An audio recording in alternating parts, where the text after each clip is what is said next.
கோடை வெயிலின் தாக்கம் காரணமாக சமவெளி பகுதிகளில் நிலவும் வறட்சியால் உணவு மற்றும் தண்ணீருக்காக காட்டு யானைகள் மலைப்பகுதிகளை நோக்கி படையெடுத்து வருகின்றனர்.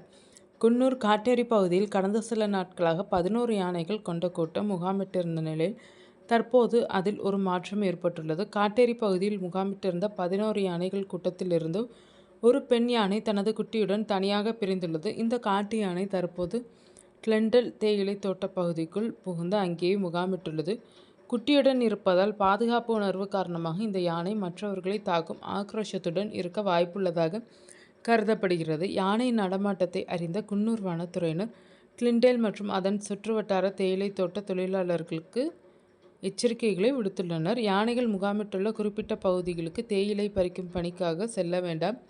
யானை மற்றும் அதன் குட்டி இருக்கும் இடத்திற்கு அருகே சென்று புகைப்படம் எடுக்கவோ அல்லது வேடிக்கை பார்க்கவோ முயற்சிக்கக்கூடாது. யானையின் நடமாட்டத்தை தொடர்ந்து கண்காணித்து வரும் வனத்துறையினர் அதனை மீண்டும் அதன் கூட்டத்துடன் சேர்க்கும் முயற்சியில் தீவிரமாக ஈடுபட்டுள்ளனர். குன்னூர் பகுதிகளில் சமீப காலமாக கரடி, சிறுத்தை மற்றும் யானைகளின் நடமாட்டம் இரவு பகலாக அதிகரித்துள்ளது. குறிப்பாக தேயிலை தோட்டங்களுக்குள் வனவிலங்குகள் அடிக்கடி புகுந்து விடுவதால் வாழ்வாதாரத்திற்காக தோட்டங்களுக்கு செல்லும் தொழிலாளர்கள் உயிருக்கு அஞ்சும் நிலை ஏற்பட்டுள்ளது.